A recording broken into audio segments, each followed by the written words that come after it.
مطبخه جوزك، زي دولابه أو تحت مرتبته، أي مكان بحيث محدش يشوفه. وخدت العمل ورجعت البيت واستنيت الفرصة المناسبة عشان أحط العمل في مكان سري. وفي يوم سمر كانت خارجة، قلت لها ازيك يا سمر، عاملة ايه؟ قالت لي الحمد لله. قلت لها انت خارجة ولا ايه؟ قالت لي كان عندي مشوار كده لازم اروحه ضروري. قلت لها يا خسارة، كنت عايزة اقعد معاكي شوية. قالت لي خلاص تعالي بالليل ونقعد مع بعض ونشرب الشاي. حابة اقول لكم ان سمر كانت بنت طيبة قوي، وكانت معاملتها كويسة معايا، بس انا اللي كنت حاقدة عليها. المهم طلعت اقعد معاها بالليل، وهي عشان طيبة دخلتني أوضة نومها، ولما سابتني وراحت تعمل الشاي انتهزت الفرصة وحطيت العمل تحت المرتبة. وبعد ما حطيت العمل استنيت يوم يومين، ما حصلش حاجة.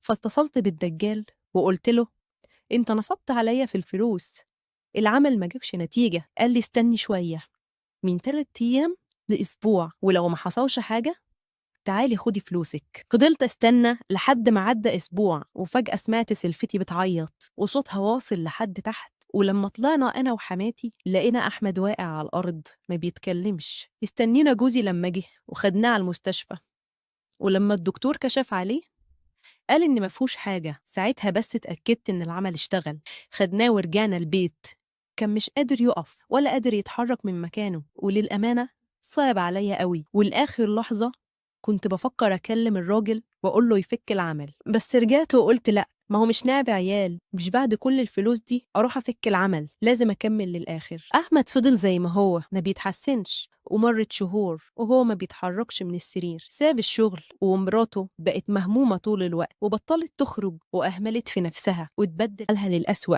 غير إن بان عليها الحزن وبقت هي اللي بتصرف على البيت. وأحمد الدكاترة مش عارفين عنده إيه. في الفترة دي جوزي ربنا كرمه وفتح عليه في شغله وبقى بيجيله فلوس كتير قوي.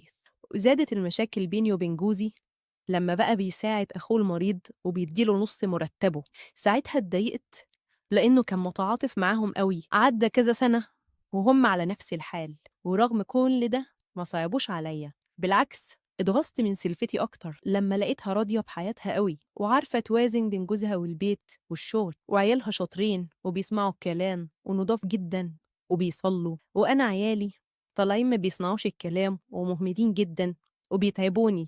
وفضلت أنا وجوزي في مشاكل وهم ونكد طول الوقت بسبب إن هو كان بيساعدهم. يعني أنا حبيت أضيق عليهم عيشتهم، يقوم جوزي يصرف عليهم ويضيق علينا. كنت عايزة فلوس جوزي تبقى ليا أنا وعيالي بس، وعشان كده قررت